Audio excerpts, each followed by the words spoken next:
Chapter number 5 natural vegetation and wild life को start कर रहे हैं। देखिए चैप्टर में क्या करना है हमें। इस चैप्टर में हम ये डिस्कस करेंगे पहले कि ना वेजिटेशंस क्या होती हैं, किसे कहते हैं वेजिटेशंस, वाइल्ड लाइफ क्या होती हैं, उन सब के टाइप्स वगैरह वो सब देखेंगे। तो अगर हम अपने इंडिया की बात करें, हमारे इंडिया में अगर हम बात करें कि कितने वेजिटेशंस हैं, बेसिकली वेजिटेशंस क्या होते हैं, डिफरेंट प्लांट्स। इंडिया में देखा गया है कि करीबन करीबन 47,000 प्लांट की स्पीशीज पाई जाती हैं। देखिए स्पीशीज का मतलब क्या होता है, स्पीशीज का मतलब ये नंबर नहीं होता, डिफरेंट नंबर होता है। सपोज करिए कि ये एक पेन है, ये ब्लू पेन है, सपोज करिए ये रेड पेन है, दोनों डिफरेंट तरह के पेन है ना, इसे हम स्पीशीज कहते हैं। अलग अलग तरीके के प्लांट एनिमल को हम स्पीशीज कहते हैं। जैसे एक टाइगर है, एक लायन है, एक आपका चीता है, तो ये डिफरेंट डिफरेंट एनिमल्स हो गए ना, उन्हें स्पीशीज कहते हैं। ये नहीं कि आपके पास 100 लायंस है तो वो डिफरेंट स्पीशीज हैं, वो स्पीशीज एक है। हाँ उनके नंबर 100 हैं बट वो डिफरेंट नहीं है ना। तो स्पीशीज का मतलब होता है डिफरेंट तरह के प्लांट एनिमल।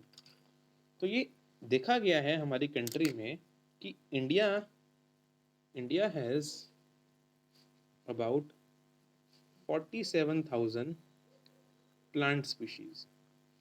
डिफरेंट प्लांट पाए जाते हैं हमारे देश में 47। इसका डबल ऑलमोस्ट अबाउट 90,000 हमारे देश में पाए जाते हैं एनिमल्स।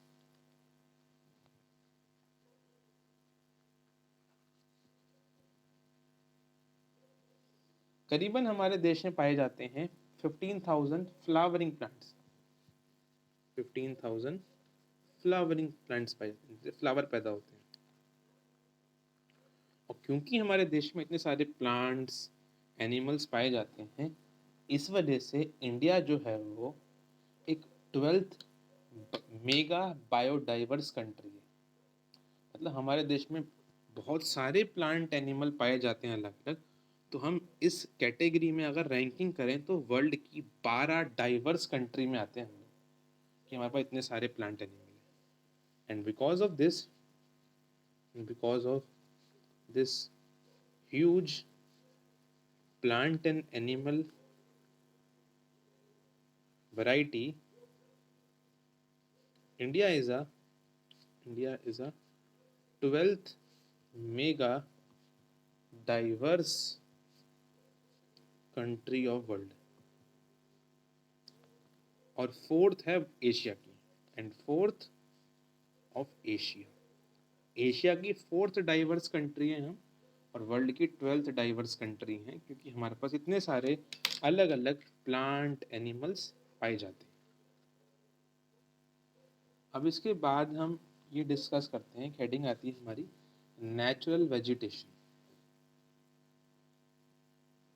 इस चैप्टर का जो पहला हेडिंग है नेचुरल वेजिटेशन, उसे समझते हैं।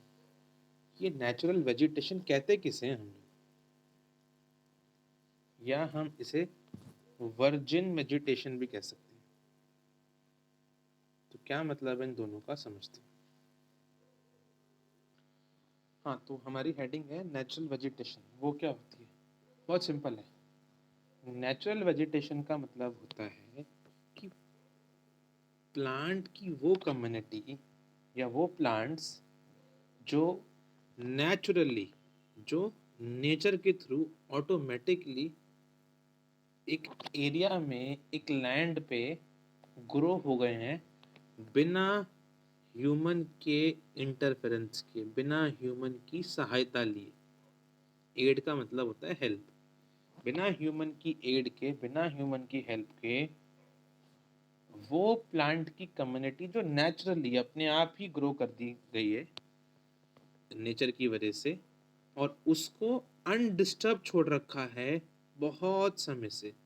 इस और उसको अनडिस्टर्ब छोड़ रखा है, उसको बिल्कुल भी डिस्टर्ब नहीं करा, उसको बिल्कुल भी खराब नहीं करा बहुत समय तक, उसे हम बोलते हैं नेचुरल वेजिटेशन या वर्जिन वेजिटेशन। ध्यान रखना, इसमें नेचर ने खुद अपने आप से ग्रो करा है, इसमें ह्यूमंस का कोई इंटरफेरेंस नहीं है। तो इसके एग्जाम्पल क्या होते होंगे, फॉरेस्ट वगैरह जो नेचर अपने आप ग्रो करता है, इंसान का कोई इंटरफेरेंस नहीं है।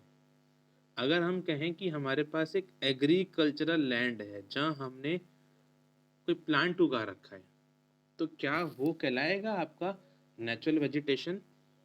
बिल्कुल नहीं। कि वहाँ इंसान ने ग्रो करा है ना उसको, उस प्लांट्स को, तो वो आपका मैन मेड है। जबकि हम कह रहे हैं कि यहाँ पर इंटरफेरेंस कोई नहीं होनी चाहिए ह्यूमंस की। तो अगर कोई आपका वेजिटेशन प्लांट कम्युनिटी जो बिना ह्यूमन के ग्रो हुई है, उसे हम नेचुरल वेजिटेशन कहते हैं। अब अगर ये नेचुरल वेजिटेशन आपकी कंट्री में पाए जाए, जैसे कोई नेचुरल वेजिटेशन है, कोई फॉरेस्ट वगैरह है जो पाया जाए इंडिया के अंदर कंट्री में, तो उसे हम एंडेमिक बोलेंगे कि ये एंडेमिक नेचुरल वेजिटेशन है, या इसे इंडिजीनियस नेचुरल वेजिटेशन भी कहेंगे। इंडिजीनियस मतलब हमारे देश की है, एंडेमिक मतलब हमारे देश की। जबकि अगर किसी और देश में कोई पाया जाए नेचुरल वेजिटेशन, कोई फॉरेस्ट, तो उसे हम बोलेंगे एग्जॉटिक। एग्जॉटिक मतलब फॉरेन देश में। तो एग्जॉटिक होता है दूसरे देश में, एंडेमिक होता है अपने ही देश में। तो क्या है आपका नेचुरल वेजिटेशन की definition? It refers to plant community. It refers to plant community which has grown, बल्कि naturally, वो plants जो आपके naturally grow हो गए हैं without human aid, बिना human के सहायता के, without human aid, और उनको human ने disturb भी नहीं किया है, and has been left undisturbed by humans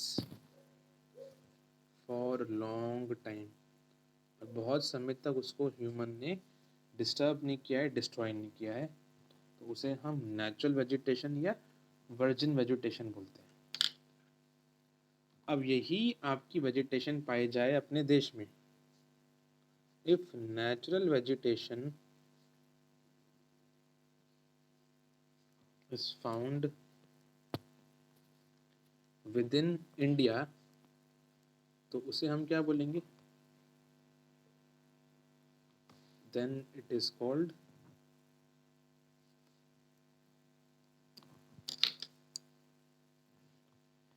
endemic या फिर indigenous, INDIGENOUS, indigenous,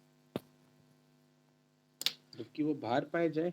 and if found outside India, तो उसे हम बोलेंगे, देन इट इज कॉल्ड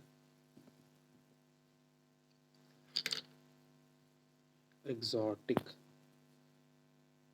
ठीक है, उन्हें बोलेंगे एग्जॉटिक, इंडिजिनस वेजिटेशन और एग्जॉटिक वेजिटेशन।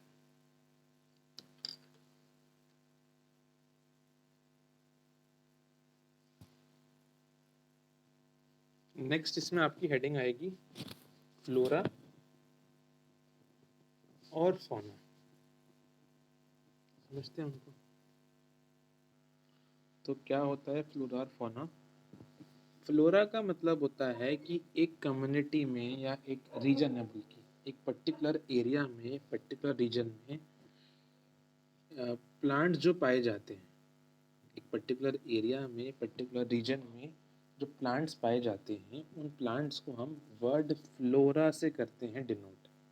प्लांट्स को ही हम अगर डिनोट करते हैं तो उसे हम फ्लोरा कहते हैं। कोई भी प्लांट्स आपके जो पाए जा रहे हैं उन्हें हम फ्लोरा कहेंगे। जबकि कोई भी एनिमल्स पाए जाते हैं किसी एरिया में, तो एनिमल्स जो पाए जाते हैं, जो एनिमल की स्पीशीज पाई जाती है किसी एरिया में, उसे आप फौना से करते हो denote.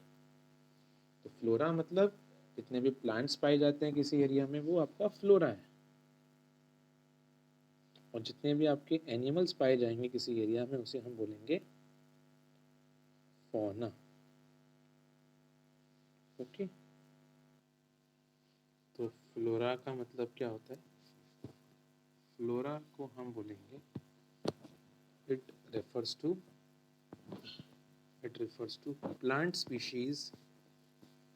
plant species found in a particular region। एक पर्टिकुलर रीजन में या पर्टिकुलर एरिया में जो प्लांट स्पीशीज पाई जाती हैं उसे हम लोग फ्लोरा से करते हैं डिनोट। फ्लोरा मतलब प्लांट्स। तो फौना क्या होता है आपका? इसका मतलब है जितने भी आपके पाए जाते हैं animals. It refer to animal species found in a particular region. एक पर्टिकुलर एरिया में जितने भी पाए जाएंगे आपके एनिमल्स उसे हम लोग फौना